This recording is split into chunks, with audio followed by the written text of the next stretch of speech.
Retomamos esta agenda técnica y académica en la versión 38ª del Congreso Nacional de Ingeniería y nos vamos a conectar con un panel bastante importante y es la implementación del Plan Nacional de Desarrollo 2022-2026 para la transición energética en Colombia. Este panel en el escenario principal está integrado por Orlando Velandia Sepúlveda, presidente de la Agencia Nacional de Hidrocarburos, y Joana Castellano, subdirectora de Gestión de la Información de la Unidad de Planeación Minero-Energética.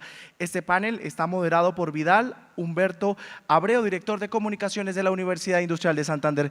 Vidal, el escenario y la palabra es suya. Hola Nixon, ¿cómo está? Muy buenos días para todos y para todas. Bienvenidos, bienvenidas a la casa de todos ustedes, la Universidad Industrial de Santander. Ya ayer yo creo que ustedes escucharon a nuestro rector diciéndole que cada uno de ustedes es dueño de esta casa, de esta gran casa de estudios que es la Universidad Industrial de Santander. Y para mí es muy grato compartir este panel con Orlando Velandia, que se ha convertido casi en un hijo de la UIS, porque lo vemos aquí casi todas las semanas, ¿cierto? Entonces, eso es señas de que estamos trabajando de manera coordinada, colaborativa y con una sinergia muy, pero muy propositiva para el desarrollo del país. Y Joana Castellanos, a quien ahorita le alcancé a indagar por efectos de mi profesión de comunicador social periodista, que si era egresada nuestra. Ella me dijo, no exactamente, pero sí fui profe durante mucho tiempo. Entonces yo le dije, entonces va a jugar de local. Con ellos dos, jugando de local, porque esta es la casa de todos, iniciamos este panel muy interesante, como diría un viejo colega mío, de palpitante actualidad. Tal vez si hay un tema que nos convoque a todos los colombianos y en el que seguramente estábamos como muy desprevenidos y que por efectos de política de gobierno, de circunstancias actuales del mundo moderno, pues también nos ha obligado por lo menos a consultar, a leer, a indagar y a enterarnos un poco más. El tema de la transición energética. Y si bien es cierto, la metodología está planteada para que nuestros ilustres panelistas hagan una presentación inicial. Yo sí quería romper un poco el hielo, además porque la hora no es como muy aconsejable, ¿no? Ustedes están sometidos desde las 8 de la mañana a una serie de conferencias, de charlas, todas muy interesantes, pero a estas horas, cuando ya a las 11:30 comience a pitar precisamente la hora del almuerzo, pues eso nos hace más complejo el asunto. Pero yo sí quería, para empezar, precisamente de mis palabras, Joana, para darle con los muy buenos días, ¿por qué realmente es importante que en Colombia se comience a hablar de transición energética y mucho más que tú estás trabajando en una entidad que precisamente se encarga un poco de visualizar este tema como es la UDMI, la Unidad de Planificación Minero-Energética del país? Con los muy buenos días, Joana, ¿cómo estás? Pues muchas gracias por la invitación a todos ustedes, a la UIS. Es un placer estar acá nuevamente compartiendo este escenario, por supuesto, con los colegas de gobierno. Transición energética no es un tema nuevo, estamos todos de acuerdo. Es algo que es fundamental no solo en Colombia, es a nivel mundial. Hay unas proyecciones muy importantes, primero unas metas que debemos cumplir en cuanto al cambio climático.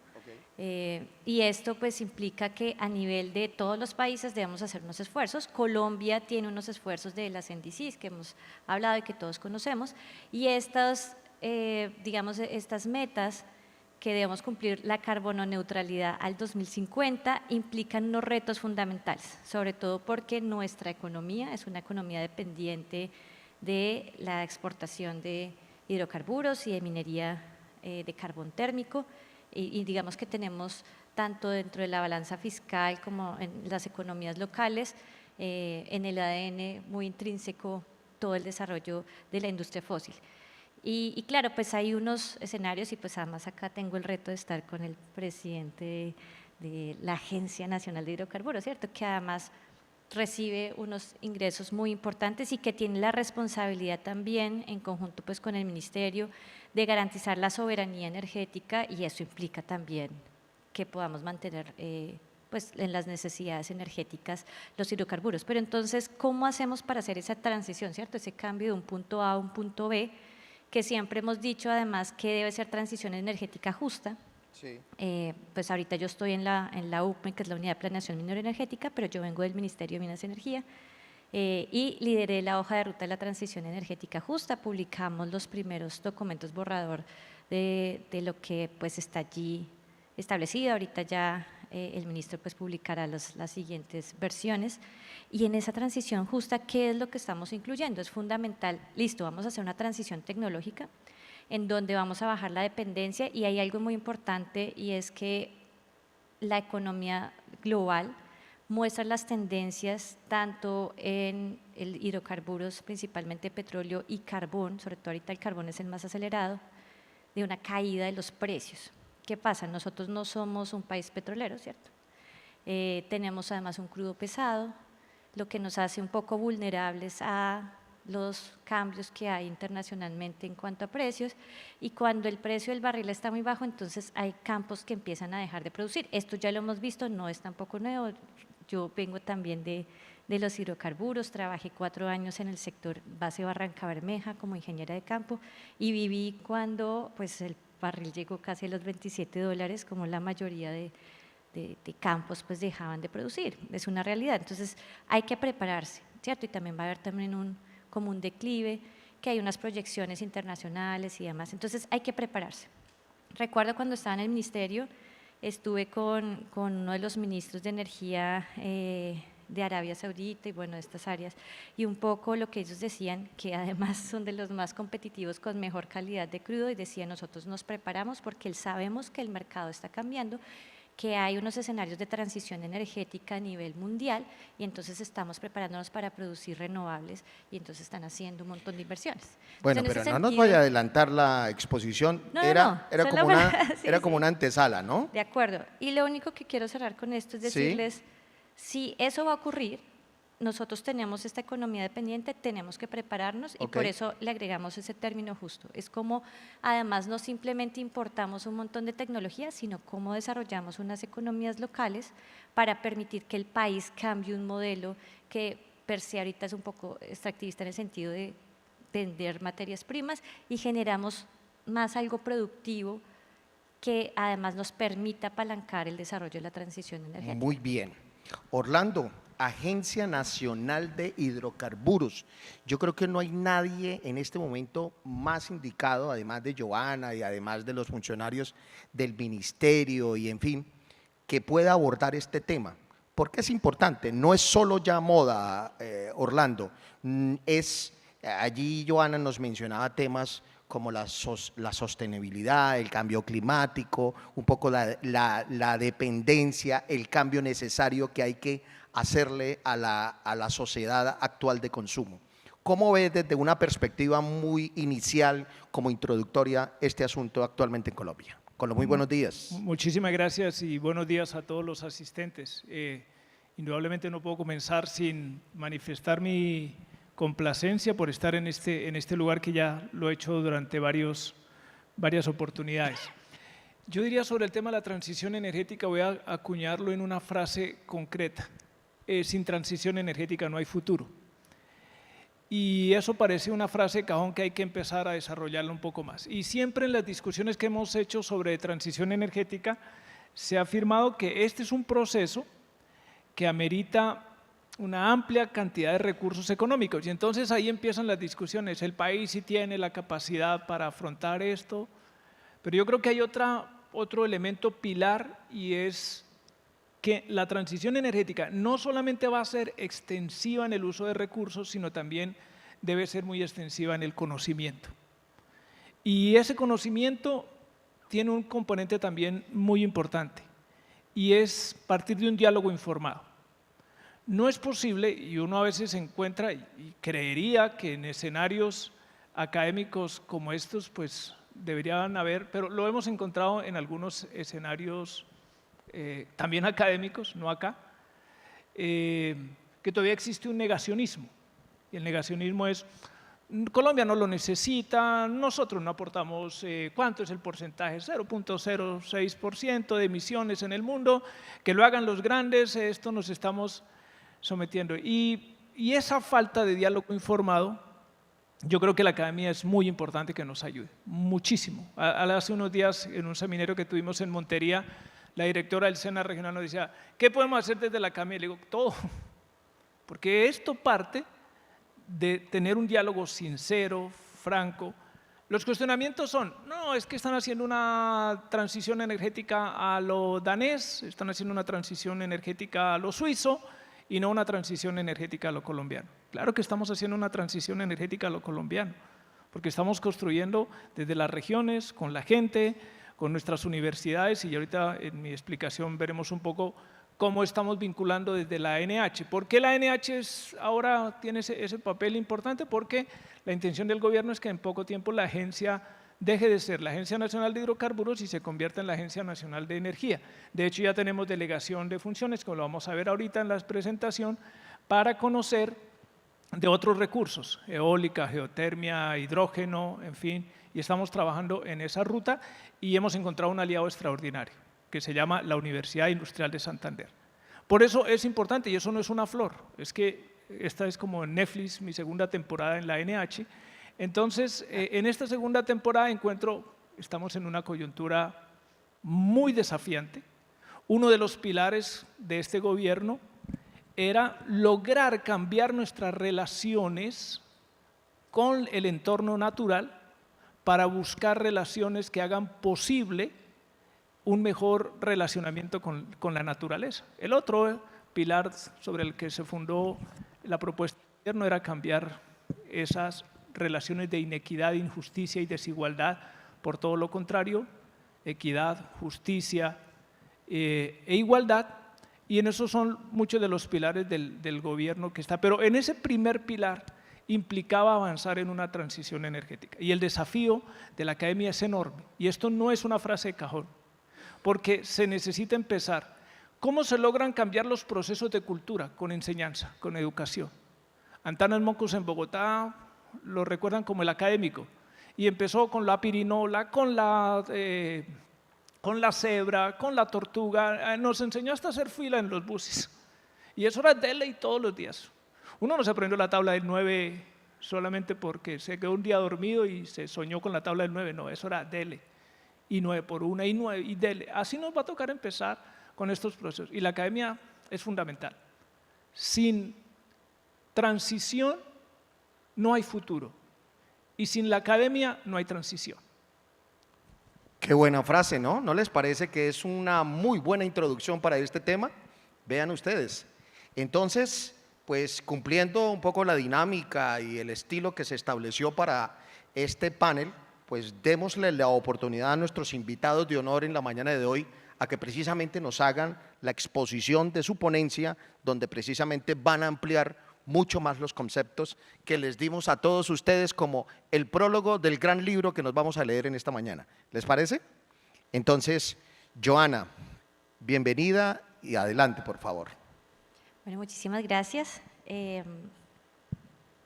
Rápidamente contarles que desde la Unidad de Planeación Minero-Energética, lo que nosotros estamos justamente como misionalidad es hacer una planeación a largo plazo, es decir, cómo se va a comportar el país en materia minera y energética, normalmente con un espectro de 30 años. Y allí pues tenemos un gran desafío, porque si la transición es el futuro, pues hay que planear el futuro, ¿cierto? No sé si ustedes están viendo la presentación, no, todavía no. Igual decirles un poco, ya les di la introducción. Producción, la presentación, por favor, ya. Aquí pues hago la cuña que tenemos, justamente estamos cumpliendo 30 años como entidad, ya hicimos como una celebración, estamos todo el año de celebración, hemos cambiado un poco también la imagen de la entidad, y si ustedes ven en el centro de esta imagen, vemos niños, vemos futuro, vemos gente. Y un poco la entidad ha estado muy técnica todo el tiempo, lo cual es maravilloso, y conservamos, y debe ser así, una entidad 100% técnica que permita pues todos los retos y desafíos que tiene la planeación, pero debe incluir la planeación desde las regiones, desde el territorio. Y desde el año pasado se generó, por ejemplo, esta estrategia de UPME el territorio. cómo podemos llevar la planeación de la diversidad, la diversidad de, creo que se llama, de regiones que tenemos en potencial energético, en culturas, en pisos térmicos, en, bueno, cada una de las diferencias que tenemos, ¿cierto? En algunos lados, pues un recurso más favorable será solar, en otros PCHs, en otros eólicos, en otros será un mix, biomasa, bueno, etc. Y hay que prepararnos. Ahora, estos son un poco los que les mencionaba, algunos escenarios de transición y pues acá mostramos, por ejemplo, IEA, pero a veces en el sector de hidrocarburos nos dicen, ellos son como muy hacia los renovables, utilicemos otros, y utilizando, por ejemplo, proyecciones de British Petroleum, por ejemplo, pues realmente hay una tendencia a que en general no van a crecer los combustibles fósiles o digamos el tema de petróleo, gas natural, carbón. Sí se genera como una tendencia o se mantiene o hay una caída, ¿cierto? Y entonces, como decía nuestro presidente Orlando, en efecto, hay que prepararse y hay que mirar qué debemos hacer. Hoy día en Colombia ya tenemos en temas de carbón, no sé si ustedes conocen la Jagua de Ibirico, es un caso pues muy conocido, de pronto los que no, es un municipio dependiente 100% de la actividad minera, ¿cierto? Cuando sale Prodeco, cierra mina y el municipio perdió su actividad económica, ¿cierto? Nos pasa también cuando está en el ministerio, nos llegan municipios, es que mira, aquí dependíamos del petróleo y ya cerraron el pozo y nosotros quedamos sin regalías, sin nada, y ayúdennos. Es decir, ya lo estamos viviendo, ¿cierto? ¿Cómo nos preparamos para esto que es una realidad? Veamos nuestra matriz energética. Desde el punto de vista, estábamos hablando un poco de emisiones, claramente pues los combustibles fósiles en general pues generan un porcentaje o contribuyen a esas emisiones, y si nosotros vemos el balance energético colombiano, ¿cierto? ¿Cuál es la oferta de energéticos? Nuestra matriz energética total, pues digamos que es bastante dependiente de los combustibles fósiles, más del 70%, ¿cierto? En ejercicios, si ustedes hacen proyecciones de transición energética, si seguimos como vamos a velocidad de mercado, pues esta dependencia pues seguirá igual y nuestra matriz será muy similar. ¿Cómo hacemos para generar un cambio y realmente adoptar esa transición y lograr entonces que esta matriz se transforme?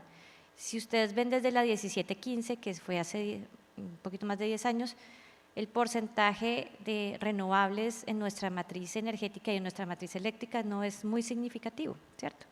Entonces, significa que hay que hacer unos esfuerzos claro, presupuestales, pero también podemos hacer ejercicios regulatorios, también podemos hacer ejercicios de la misma cultura de lo que requerimos en transición, cultura en eficiencia energética, son elementos fundamentales para poder abordar la transición y por supuesto innovación, investigación, abordar nuevos energéticos, diversificar nuestra matriz, teniendo siempre en cuenta el pilar de gradualidad que se debe cumplir y de soberanía energética.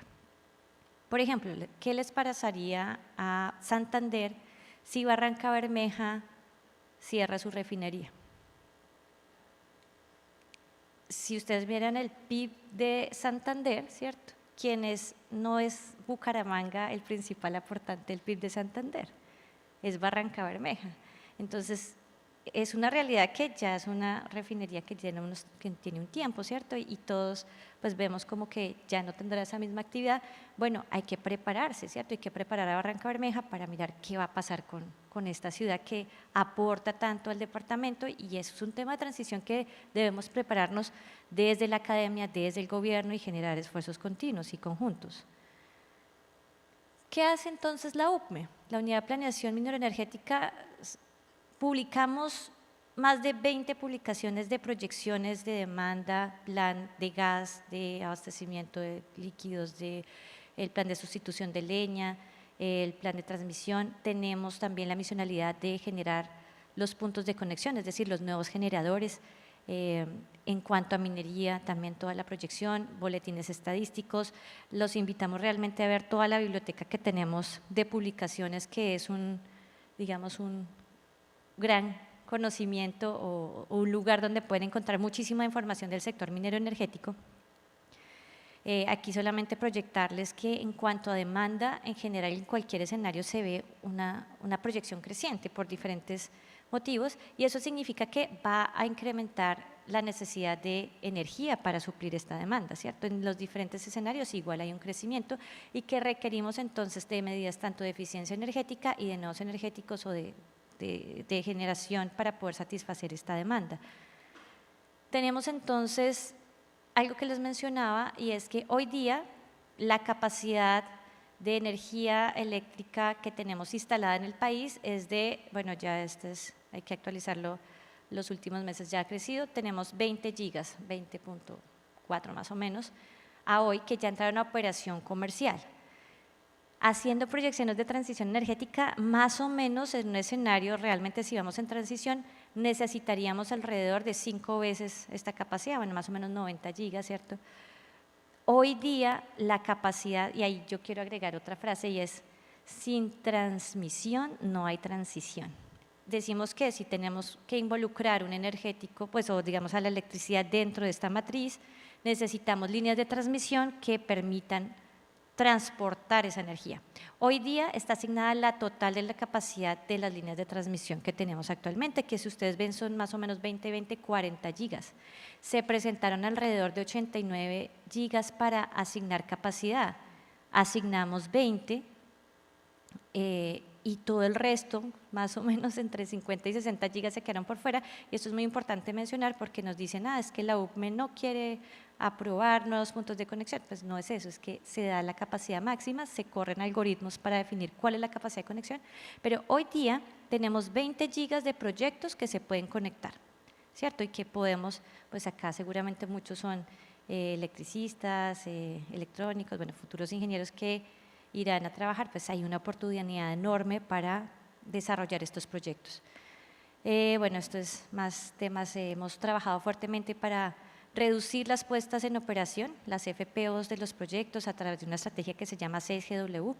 El presidente nos ha puesto en el Plan Nacional de Desarrollo, tenemos la meta de 2 gigavatios en este periodo de renovables, de puesta en operación principalmente fotovoltaica eólica, pero el presidente nos dijo no, yo quiero 6 gigas, entonces nos hemos puesto en la tarea de las 6 gigas y hemos creado un equipo entre Ministerio y UPME para generar o tratar de apoyar los proyectos y eso nos ha permitido también reducir estas fechas de puesta en operación.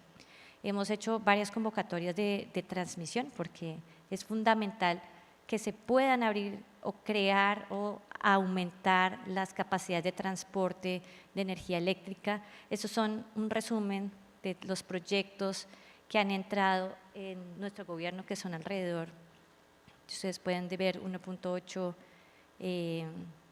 gigas o 1800 megas, que han entrado en operación y que están en pruebas. Acá tenemos entonces lo que acabamos de lanzar hace 15 días, que es la misión transmisión, que tiene 4 dimensiones, entendiendo que la transmisión es elemental, obras urgentes, obras de expansión, modernización del sistema, y que va a permitir esto. Son, si ustedes ven, 3 áreas, 3 regiones, vamos a llegar al Chocó con redes de transmisión, eso es fundamental, vamos a incluir dentro de nuestro sistema de transmisión los condensadores síncronos que nos permitirán también asegurar temas de estabilidad de la red, mejorar la calidad del servicio, llegar a puntos donde no hemos llegado, donde no ha llegado la electricidad. Entonces tenemos Caribe, tenemos Pacífico, tenemos Norte de Santander como estas nuevas adjudicaciones que están en un programa Fast Track para que entren muy pronto. Esto lo anunciamos hace más o menos 15, no más de 20 días. La estrategia socioambiental de las que ya les comenté y algo que quiero mencionarles porque estamos en la academia y estoy totalmente de acuerdo que se requiere de alta investigación, desarrollo y de el pilar número 4 de la transición, que es intensiva en conocimiento. Entonces, desde la UPME hemos generado una estrategia que se llama Pacto por una transición energética justa, intensiva en conocimiento, desde el punto de vista de la planeación minera energética. ¿Y qué queremos con esto? Acercarnos a las universidades, a los centros de pensamiento, a las organizaciones de la sociedad civil, para generar alianzas que nos permitan avanzar en el desarrollo. Por supuesto, del conocimiento científico del país, ponerlo a disposición del gobierno nacional que tiene los habilitadores para avanzar hacia la transición. ¿Qué queremos allí? Articulación, divulgación, formación de talento, consultorías, estudios, desarrollos tecnológicos.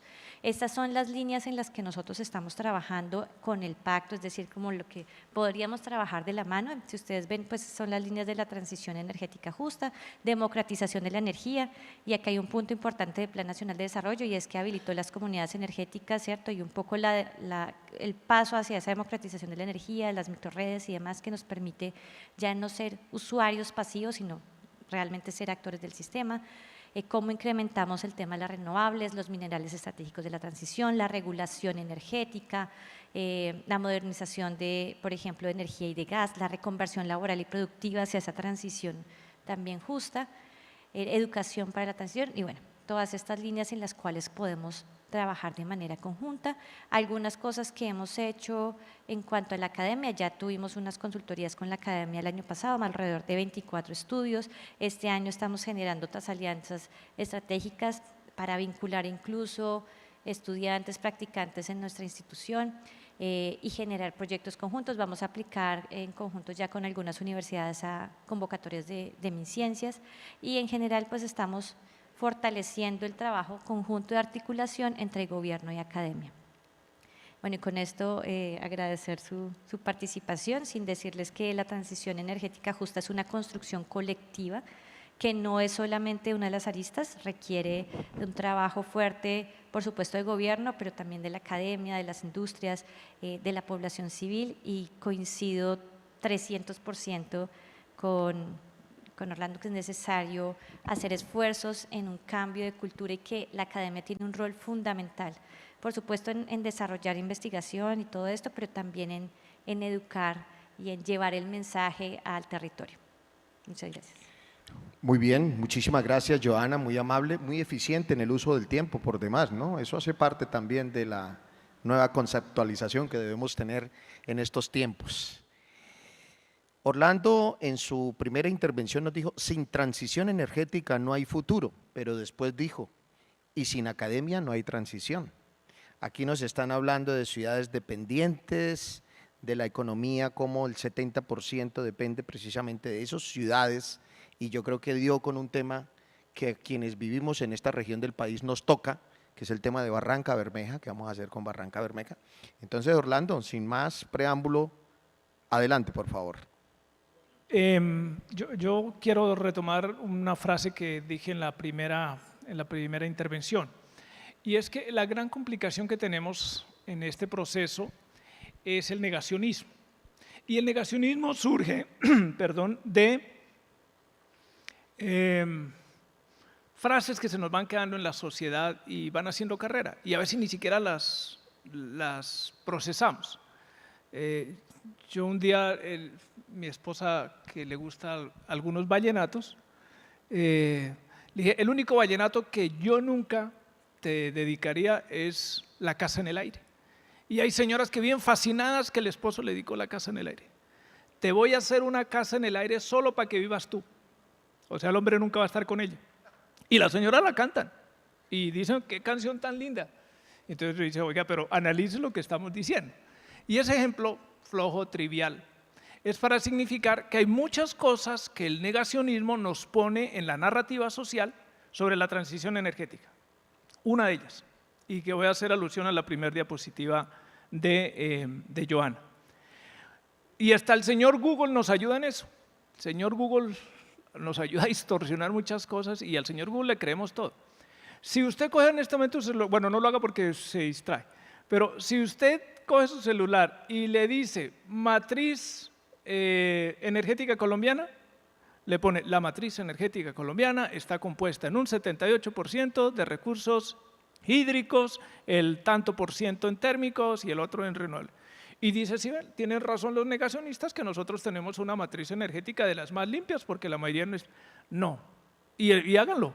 Usted cuando vea matriz energética, no es la gráfica que puso Joana. Entonces la gente del negacionismo dice, este país se está metiendo en una cosa sin sentido. Es que hay muchos países que generan su energía eléctrica con gas y con carbón. En cambio, en Colombia la generamos en un 78% con hídrico y además no aportamos sino al 0.06%, que lo hagan los chinos, los americanos, los europeos, en fin. Entonces partimos de una información equivocada. Una cosa es la matriz eléctrica de generación de energía eléctrica y otra es la matriz energética, que cambia totalmente, porque si ven, se acuerdan del gráfico de Joana, yo sumé así rápidamente, el 78% son recursos fáciles, carbón, petróleo y gas. Esa es la matriz energética colombiana, no la matriz de generación eléctrica.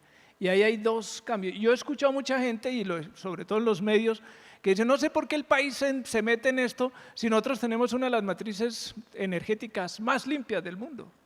Sí, quisiera poner el ejemplo de la casa en el aire, y lo cantamos. ¿Sí? Ahora bien, ¿cómo superar eso? Que ahí es el desafío. Para mantener un diálogo tiene que ser un diálogo informado y realmente objetivo. Hay muchas personas en la sociedad que creen que esto es un tema casi que de irresponsabilidad. No, la irresponsabilidad la podemos hacer si seguimos haciendo lo mismo que estamos haciendo. Ahora estoy por el tema, como tengo ahora estoy en la CRED por el encargo que tengo, en el apretón que tuvimos, uno le decía a la gente, y yo creo que hay, no sé si cuántas diapositivas de mi presentación voy a utilizar, creo que ninguna, pero cuando estábamos en el apretón, en el momento más crítico del fenómeno del niño, que todo el mundo apostaba, yo no entiendo, ahí esa es también una cosa que no comprendo, cómo había mucha gente que le apostaba que el país se apagara, para demostrar que sí tenían razón y que haya un culpable. Y yo, no, después de todo ese proceso, el único perdedor sería el pueblo colombiano. Imagínense, hemos hecho las estimaciones, cuánto le significa al país un día de apagón. Un día de apagón. ¿Cuántos empleos se pierden? ¿Cuántas industrias se acaban? Pero nos poníamos a ver, cuando estábamos en la CREC, nos tocaba sesionar a veces hasta los domingos desde las 6 de la mañana, buscar cómo lo hacíamos mucho más rápido, tomar medidas regulatorias para ajustar y no nos apagamos ni un segundo. Ahora nos están en otra narrativa, nos vamos a quedar sin gas. Y yo espero la otra semana salir desde la NH y desde la CREC a decirle a la gente, pues realidades. Pero cuando uno empieza a generar, sí sabe que se van a acabar los aguacates. ¿Qué hace cuando yo empiezo a decir que los aguacates se van a acabar? Perfecto, es la economía. Entonces cuando ya subo, entonces empiezo a traer a vestir los aguacates que tengo en la finca a un precio un poquito más aceptable. ¿Para quiénes? Para los productores, no para los consumidores. Pero bueno, no me quiero desviar del tema. ¿Por qué es importante y por qué quiero fortalecer? Digo, no es un tema de una frase de cajón que sin transición energética no hay futuro. Mire que uno lo miraba, ustedes saben, yo soy geólogo, uno miraba muchos temas de la dinámica y entonces decía, sí, es que efectivamente yo creo que en unos años La Guajira no solamente no tiene agua, sino que va a ser más crítico por las condiciones, por no sé qué. ¿Quién pensaba que en Bogotá íbamos a tener racionamiento de agua? Nadie. Estamos en una de las cuencas y el racionamiento de agua no llegó por La Guajira ni llegó por el Cesar, llegó por Bogotá. Entonces nos tocaba hoy sin agua, ya se fue empezando a generar cultura. Nadie lo pensaba. Y uno decía hace unos años, ¿qué será de mis bisnietos? Pero es que el cambio climático hoy lo estamos viendo en vivo y en directo. Eso no le tocó a los nietos, se nos anticipó. Yo miraba estos días con mi esposa unos videos de ahora lo que es recurrente, las turbulencias y todos esos accidentes, digamos esos momentos de pánico en los aviones. Eso va a ser más recurrente. Eso no es que, es que no, lo escogió por allá otra vez. Eso va a ser porque el tema está. Cuando hacíamos esos ejercicios, entonces decíamos, bueno, ¿y cuándo va a empezar a llover? Porque si los embalses no se llenan, necesitamos que suban, no pueden bajar allá, más allá del 27%. Siéntese Lidan, y Lidan le dice, ¿sabe qué? Cada día es más difícil predecir los fenómenos, saber cuánta lluvia va. Para este momento nosotros deberíamos tener unos niveles de embalse arriba del 65, no lo hemos llegado. Y nos va a coger otra vez el fenómeno seco y no lo vamos a lograr. Luego el cambio climático no era un cuento, que lo iban a ver y bueno, usted ya se ha muerto. Eso es como algún ejemplo que coloco y me quedan 10 minutos, pero algún ejemplo una vez que se estaba hablando de que el carbón era un panel en Boyacá, en Tunja. Yo soy boyacense, para que no crean que es que estoy tratando de poner a mis paisanos. Pero el señor estaba diciendo, me acuerdo que era un señor en ese momento de Mineralco. ¿Recuerdan la entidad, los que conocen? Mineralco. Entonces el señor dio una conferencia que más o menos en 200 años, Boyacá iba a agotar ya. Y estoy hablando hace 20, 30. La anécdota es que se levanta un señor y le dice, pero no puede ser que usted nos dé esa noticia. ¿Yo qué voy a hacer cuando se acabe entonces el carbón? Mire la pregunta que él estaba pensando. No le dijo, en 200 años. Con todo eso él sí se estaba vinculando al problema. Él no iba a vivir los 200 años. ¿Qué podemos hacer para revertir? Porque es que ni siquiera ya lo podemos ni detener, ¿cierto? Ni cambiar, ni volver atrás. ¿Cómo podemos? Casi que es un desafío, algunos dirían es utópico, esto ya es irreversible, le hemos metido tanto daño que ya no se puede hacer. Pero por lo menos frenemos la velocidad con la que vamos. ¿El freno para qué sirve? Yo le digo a mi hijo el otro día, papi, ¿para qué es el freno? Le digo, para poder ir más rápido. Sin el freno no podemos ni siquiera arrancar el carro. Nadie osado que no tenga freno ni siquiera se atreve a mover el carro. El freno me sirve para ir más rápido. Es cambiar la cosa. El freno, que aparentemente es para poder parar, es lo que nos permite ir más rápido. Lo que nosotros necesitamos en la transición energética es ser consciente que por irresponsabilidad nuestra estamos llevando a las condiciones casi que ya irreversibles, pero que podemos, esta es la última generación sobre este planeta que tiene la posibilidad de hacer algo para frenar un poco la catástrofe. Y esto no es ser catastrofismo ni apocalíptico, es que es la realidad. La realidad, lo estamos viendo los bogotanos. ¿Tenemos el mejor páramo en una cuenca? No. Sistemáticamente estamos viendo cómo esa capacidad de almacenamiento del páramo de Sumapaz se está perdiendo y no, a veces ni siquiera desde el punto de los hidrogeólogos y los geólogos estamos entendiendo. ¿Será que se está rompiendo la estructura? ¿Qué está pasando? ¿Por qué no? Y entonces cuando lo empezamos a vivir, ahí sí uno dice, esto sí es en serio. Bien. Yo me voy a detener mucho en el tema, pero insisto, el negacionismo lo rompemos con diálogo informado, siendo conscientes de las cosas, poniendo, y ahí está la academia. Muchos de nuestros familiares cuando escuchan los medios diciendo, es una locura, nosotros nos van a acabar y eso, tenemos petróleo como para otros 100 años y usted para qué se preocupa si en 100 años ya usted no existe, y más si tiene 70 como el presidente de la ANH, pues para qué, eso no se preocupe. No, señor. Responsabilidad. Ni siquiera era para el nieto, es para nosotros.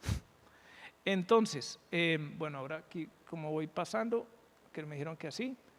Bueno, en el plan de desarrollo están las bases para la transición energética, no me voy a detener, ustedes que son buenos lectores, una transición energética justa, basada en el respeto a la naturaleza, la justicia social y la soberanía con seguridad, con confiabilidad y eficiencia.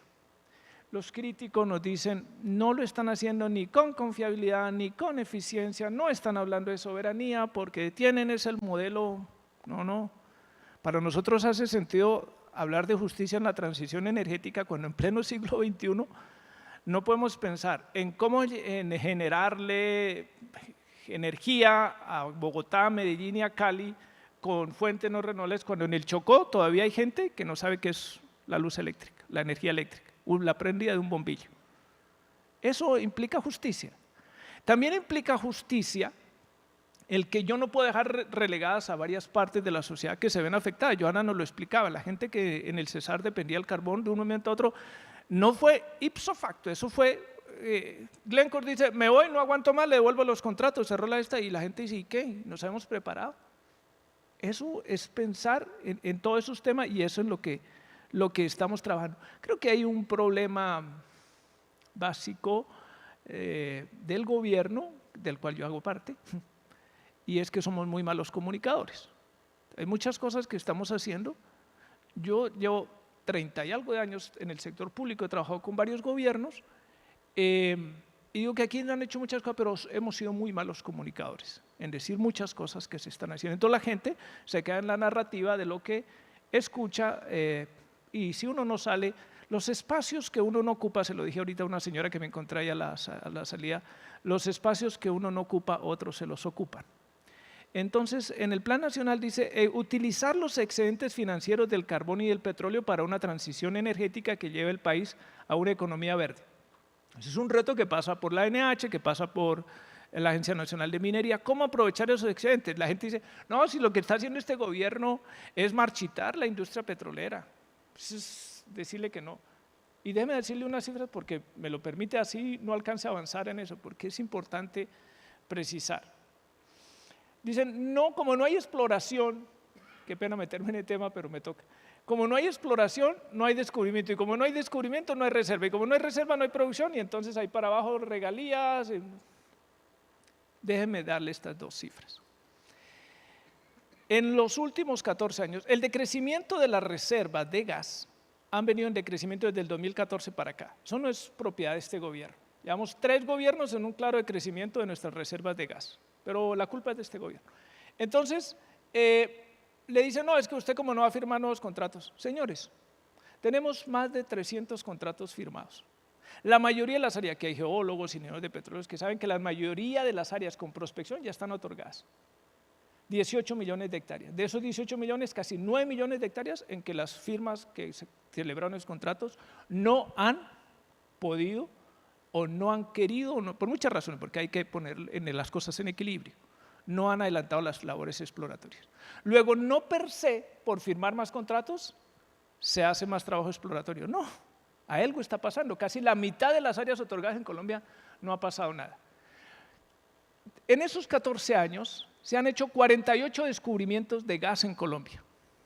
Y en el gobierno supuestamente negacionista de esto, hemos hecho el descubrimiento del 33% de esos. 15 campos desde el 9 de septiembre del año 2022 a la fecha se han hecho en este gobierno. ¿Por qué?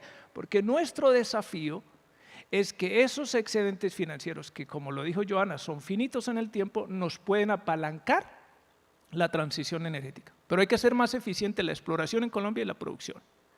¿Por qué si el gobierno anterior era supuestamente el más pro industria, a $94 el barril producía 712.000 barriles? ¿Y por qué este gobierno a $84 produce 780.000? Algo se debe estar haciendo, pero no lo hemos informado. Entonces la gente está diciendo, es que la dedicación de este gobierno es, porque hemos descubierto más, el 33% de lo que se ha hecho en los últimos 10 años lo hicimos en 23 meses. ¿Por qué hemos producido más a menos precio? Es que no lo estamos diciendo. ¿Por qué? Porque sabemos que esos tiempos, los contratos se respetan y se van a terminar ese proceso. Pero hay que sentarnos con las compañías y decir, venga, ¿por qué no están haciendo? No por meter más delanteros se hacen más goles. No por tener per se firmados más contratos. Y eso es una narrativa que nos dicen, no, es que si no hay contratos, nada. Le digo, hombre, si hemos descubierto más y hemos hecho más trabajo sin firmar contratos, nos está demostrando que per se, y no estoy diciendo que no, que sea lo contrario, per se, por sí solo la firma del contrato no me garantiza si yo firmo contratos, si no tengo. Y creo, no sé si me hice entender con tanta explicación. Lo otro es que en el último año 2023, en relación con diciembre del 2021, crecimos en el 191% nuestros recursos descubiertos. O sea, recursos contingentes. Necesitamos superar unas contingencias y tendríamos esas reservas. ¿Pero para qué vamos a aprovechar eso? ¿Para seguir dependiendo? No, para aprovechar esos excedentes para apalancar la transición energética que, como lo decía Joana, es intensiva en conocimiento e intensiva en recursos. Y ya como me queda solo un minuto, entonces este es el reto, hacer más eficiente la gestión de esos recursos hidrocarburíferos para maximizar las reservas, la producción y las regalías y así contribuir con el proceso de transición energética. Aquí están los pilares, no me voy a detener porque ustedes los pueden ver en la hoja de ruta y quiero seguir el ejemplo de Joana, ser eficiente en el tiempo. Entonces, aquí están los 4 pilares de justicia, cómo está esa hoja de ruta, justicia distributiva, participativa. Yo voy a dejar esta presentación para que lo puedan hacer, pero me voy a centrar en lo último y es un poco mirar qué estamos haciendo, porque si esto es extensiva en conocimiento, a ver si le pongo un elemento más a la cadena. Sin transición energética no hay futuro y sin academia no hay transición energética, pero sin el cariño verdadero no hay academia. Es sin los recursos, porque uno puede tener las buenas voluntades, aquí tienen las capacidades, pero y el cariño verdadero, bueno, ya saben cuál es el cariño verdadero, de tal forma que lo acentuaron. Entonces, sin cariño verdadero no hay. Entonces, parte de esto es lo que estamos haciendo una vez que la agencia recibió la delegación para conocer de otros recursos, geotermia, hidrógeno, captura y almacenamiento de CO2. Entonces estamos empezando a vincular todo ese conocimiento en esos potenciales. Ahí ustedes se dan cuenta, ya tenemos comprometidos más casi 140.000 millones de pesos y muchos de eso lo estamos haciendo con la academia. Porque yo no puedo venir a echar un discurso de que la academia es fundamental y usted va y contrata todas las investigaciones con extranjeros o no sé qué. Es con la universidad. Por eso la prioridad cuando llegamos, todos nuestros recursos lo vamos a hacer con la academia, con la UIS, con la Nacional, con la UPTC, donde conozcan y tengan las capacidades técnicas para hacerlo. Varios de estos recursos los vamos a manejar y ya hemos firmado los convenios con ustedes. Entonces, vamos sistemáticamente a mirar todos estos recursos que estamos comprometiendo y lo estamos, insisto, lo estamos haciendo con las universidades. Como ya se me acabó el tiempo, también lo estamos haciendo con el Ministerio de Ciencias, hemos firmado un convenio con ellos y esto se puede colocar el video. Yo lo había puesto como un video, pero no lo veo que estuviera como activado como un video. Aquí muestra un poco ¿se puede activar? Así. Con el objetivo de fomentar estudios e investigaciones que evalúen el potencial de las fuentes no convencionales de energía y garantizar la transición energética justa, segura, confiable y eficiente, el Ministerio de Ciencia, Tecnología e Innovación y la Agencia Nacional de Hidrocarburos suscriben un nuevo programa para fortalecer el desarrollo del sector energético colombiano. Con una inversión de 52.000 millones de pesos, abrimos una convocatoria para financiar proyectos de investigación, desarrollo e innovación que contribuyen a la generación de un nuevo conocimiento geocientífico y tecnológico, tales como energía geotérmica, eólica e hidrógeno, y la captura, almacenamiento y uso de dióxido de carbono.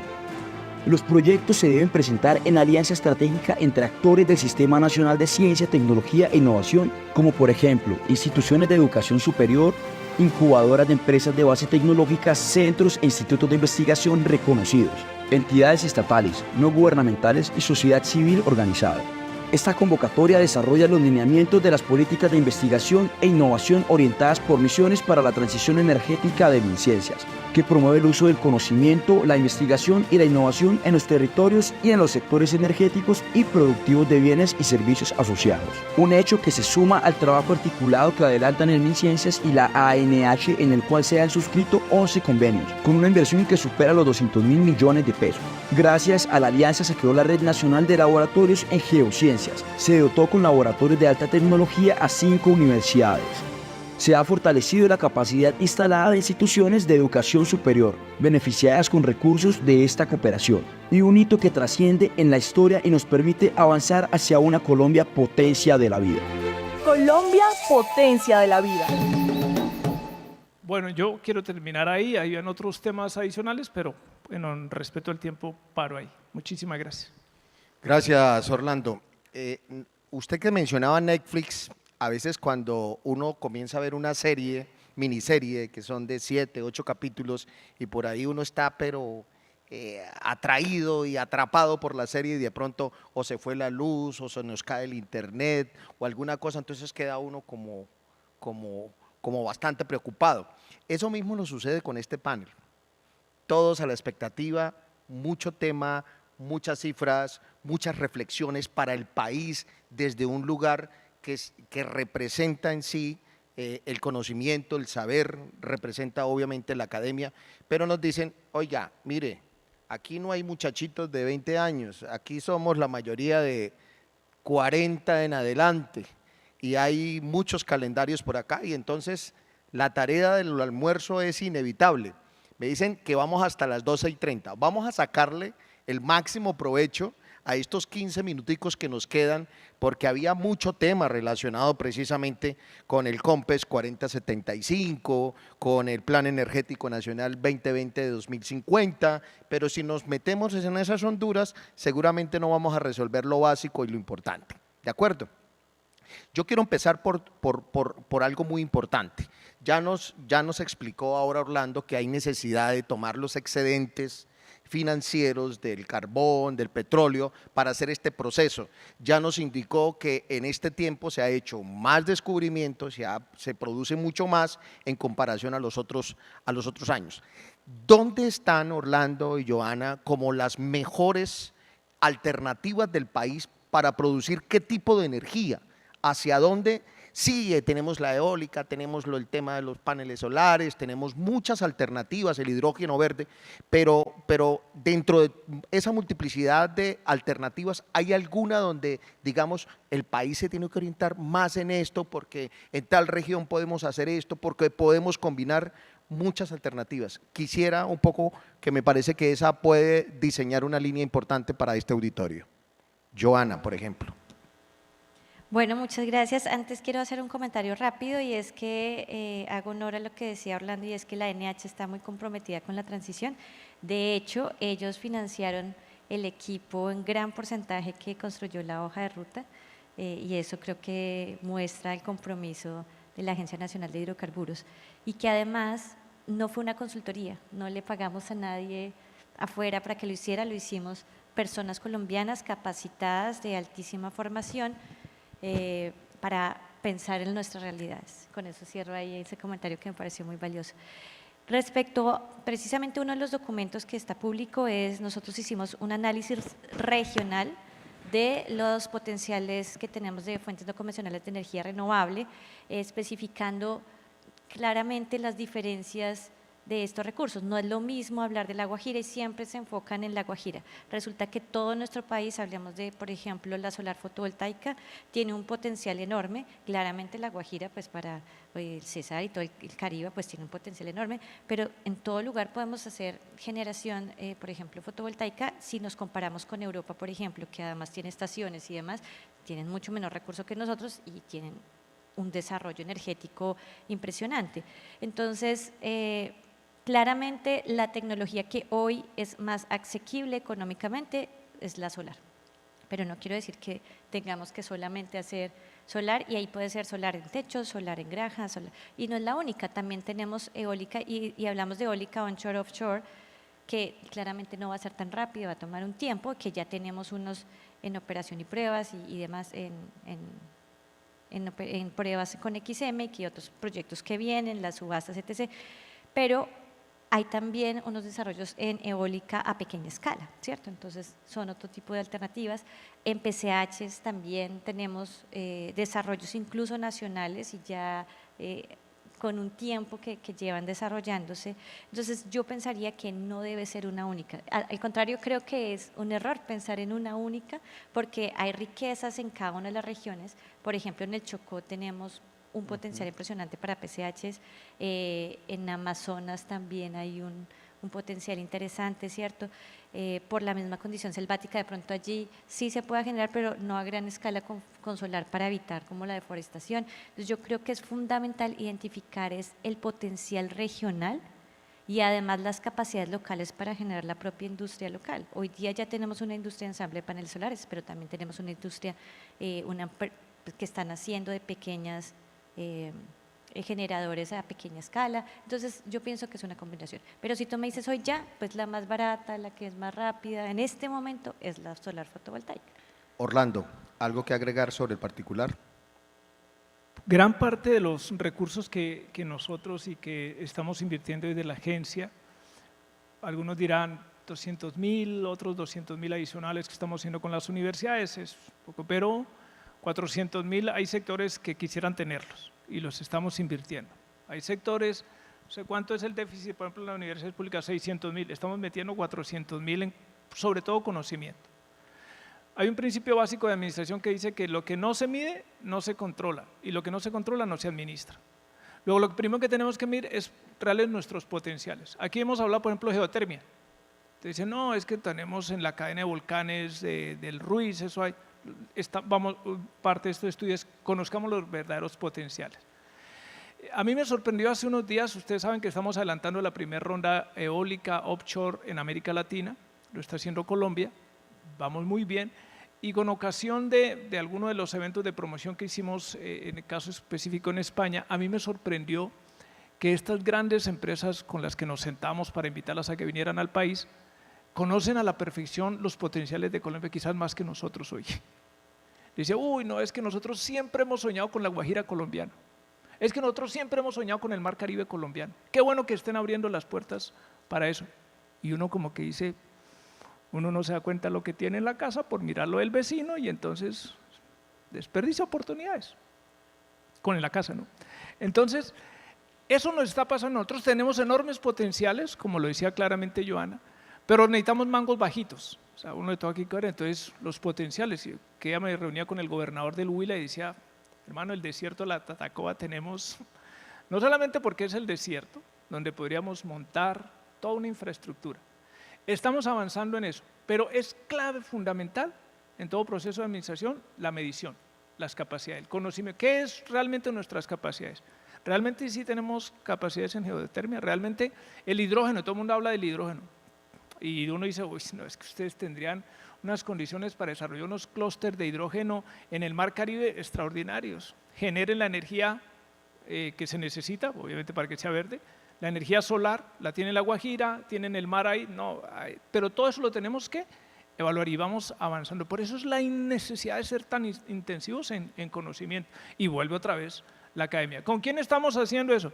No, es que vamos a traer consultores de eso. No, Made in Colombia, con nuestra gente.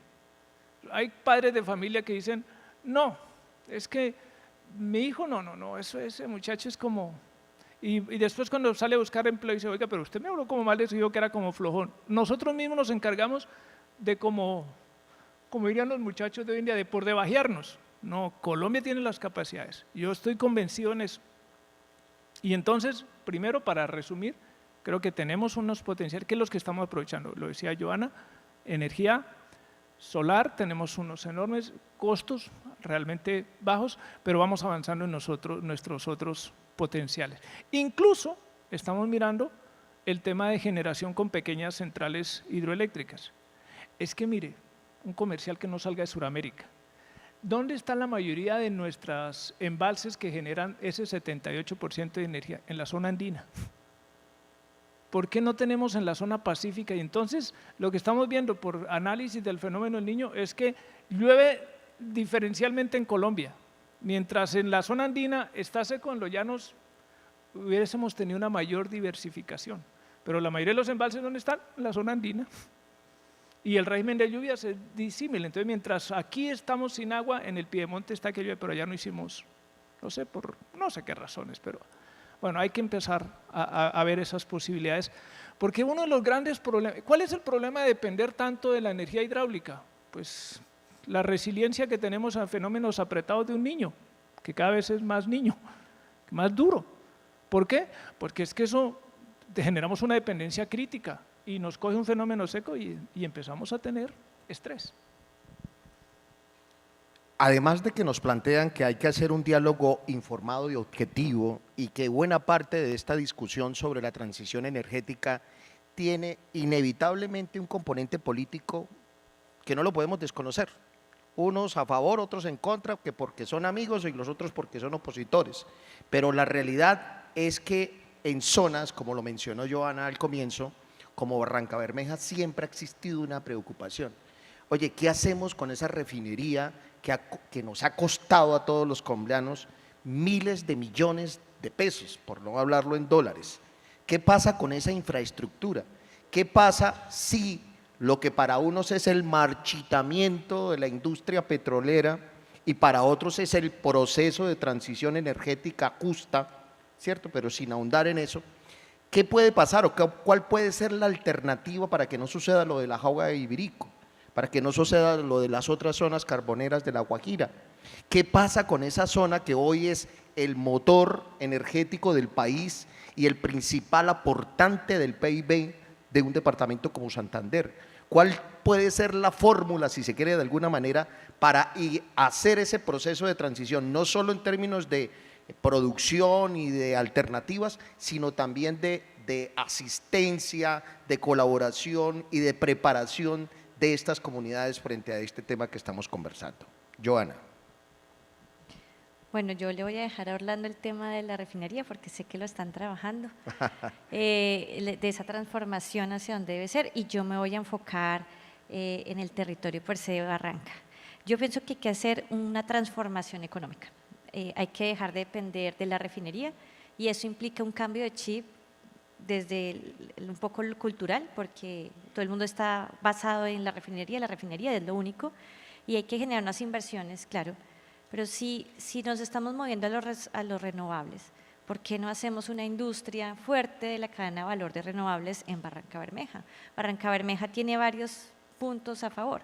Uno es que está en la Ruta del Sol, tiene vía férrea, de los pocos que tiene vía férrea, tiene el río Magdalena y puede llegar incluso hasta Barranquilla para exportación.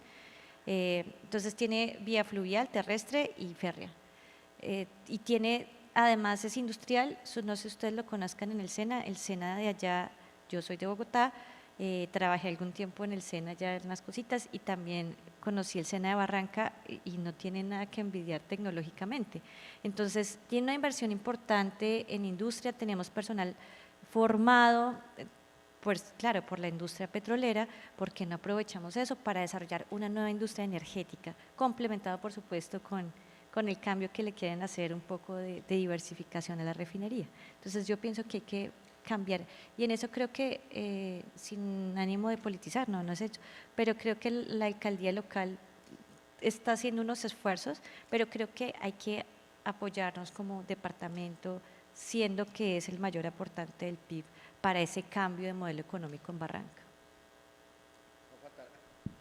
No faltará quien me diga, usted aprovechó la condición de vivir en Santander y en Bucaramanga para localizar un problema, pero no, este mismo problema de Barranca con respecto al petróleo es el mismo en unas zonas mineras, esmeralderas, de oro, de carbón, en fin. Orlando, ¿qué hacer? ¿Cómo trabajar este tema con tacto? Habíamos quedado en que eran preguntas fáciles. No es una pregunta fácil, pero yo creo que es parte del desafío de la transición. Y estamos haciendo un trabajo que creo que nos va a dar resultados, porque estamos viendo eso. ¿Cuál fue el problema de la famosa enfermedad holandesa? Y es que lo llevamos hablando años, pero no actuamos. Es como cuando uno dice, sí, yo me siento como mal, pero mañana voy al médico. O como la dieta del futuro, yo mañana la empiezo, seguro que mañana la empiezo. Durante muchos años hemos criticado que esa bonanza derivada de la industria hidrocarburífera la deberíamos sembrar, que ese fue el problema de la enfermedad holandesa, que no sembramos, ya ellos aprendieron y después lo ajustaron. Yo creo que estamos a tiempo, yo no creo que ya el momento sea crítico, porque la gente dice, es que en 2 años ya no tenemos petróleo. No. Tenemos un horizonte, por eso vuelvo al principio, aprovechemos los excedentes, pero es que los excedentes ¿para cuántos años son? Pongo un ejemplo, los últimos contratos que firmamos en la agencia fue 2021 y el contrato se firma por 30 años, lo tenemos todavía 30 años. Algunos la esperanza de vida nuestra, la mía deben ser unos 50 más, pero tenemos, digamos, para hacer, pero si no lo hacemos con ese principio, aprovechemos esos excedentes para avanzar en una transición. Y es que la transición energética no solamente pasa por cambiar fuentes de energía, la transición energética es pensar en cómo generamos una dependencia productiva de otros sectores. Pensar cómo yo voy a depender, en un país, dejar de depender fiscalmente, y no significa que es que quitemos, es sustituirlo. ¿Cómo sustituyo yo fiscalmente los ingresos de esta industria? Eso es un desafío. Eso no es simplemente decir, bueno, hoy tenemos una capacidad instalada de 20 gigas, sustituyámosla por 20 limpias. No, eso hay toda una serie. Por eso está el tema de transporte, el tema industrial. Eso no es un trabajo fácil. Entonces, ¿qué decía que estamos haciendo? Nos hemos sentado en un ejercicio ya, el siguiente lo vamos a hacer en Santander con el gobernador, sentarnos los municipios productores, el gobierno nacional y el gobierno departamental, ya lo hicimos en Casanare, lo estamos haciendo en Arauca, porque como eso no es un solo tema de qué hacer con Agua Azul, Tauramena, cuando se acaben, que ya están, esos yacimientos van bajando sistemáticamente, pero no nos hemos preparado.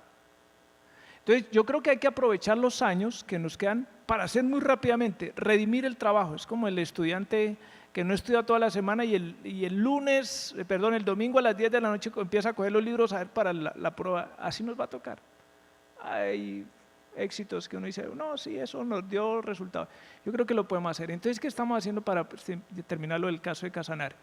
Pensemos en proyectos productivos de reconversión en la vocación productiva del departamento.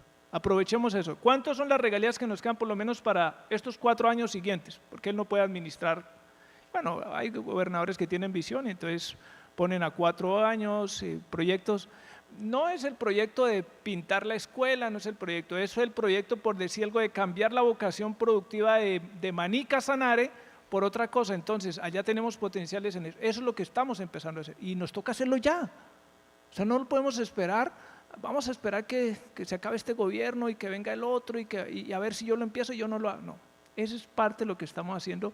¿Cómo aprovechar esos excedentes para avanzar en transición energética? Que no, insisto, no es solamente cambiar fuentes de energía, es dejar de depender, como dependemos tan fuertemente en algunas regiones, de los recursos hidrocarburos, vía regalías, inversión social. Eso nos toca cambiarlo antes de que sea demasiado tarde.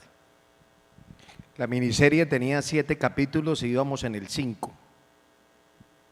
Nos tocó hasta aquí. Se finish. De finish, sí. Muchísimas gracias a Joana, a Orlando.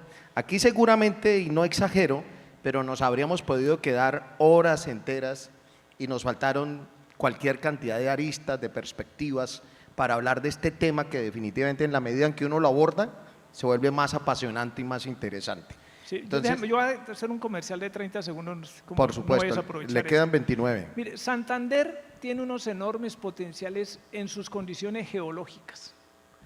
Y el otro día hablaba con unos muchachos, creo que acá en este mismo auditorio, que estudian ingeniería de petróleo y todo, la preocupación y qué vamos a hacer nosotros. Todos nuestros potenciales de hidrógeno gris, digamos, de almacenamiento de CO2, eso se van a desarrollar ahí en el subsuelo. Entonces, no sientan que esto se acabó, o sea, nos están desafiando. No nos podemos quedar con el chip, eso, nosotros estamos formados, no, es desafiante lo que estamos haciendo, pero con el conocimiento y las capacidades que tiene esta universidad van a ser vital, no porque yo estoy, usted va y dice lo mismo en la UPTC, no. Santander es Santander. El comercial de Conker, Joana, aprovecha que estoy votado, 30 segundos también. Lo que yo quiero dejarles es una invitación a que realmente llevemos muy dentro la transición energética justa y que como agentes de cambio, cada uno de ustedes difunda esta información y haga algo. ¿Qué puedo hacer para impactar mi país? Esto es una pregunta que yo me hacía desde estudiante y ahora puedo hacer un granito de arena. ¿Y ustedes qué van a hacer? Eso es lo que quiero dejarles. A ustedes, muchas gracias.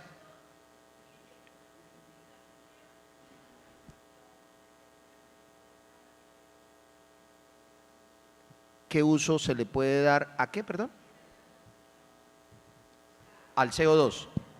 Sí, es muy amplio el espectro hoy de lo que está haciendo. En Colombia, por lo menos, estamos pensando, y hay procesos de investigación que estamos haciendo con unas universidades, de hecho se me olvidó también decirle que la nueva conversión del ICP al ICP-T, de las energías de la transición, vamos también a aportar recursos para que adelantemos proyectos de cómo, no solamente pensar en la captura, sino en el uso de ese CO2 para otros efectos, pero siempre y cuando logremos capturar los excedentes de esos procesos.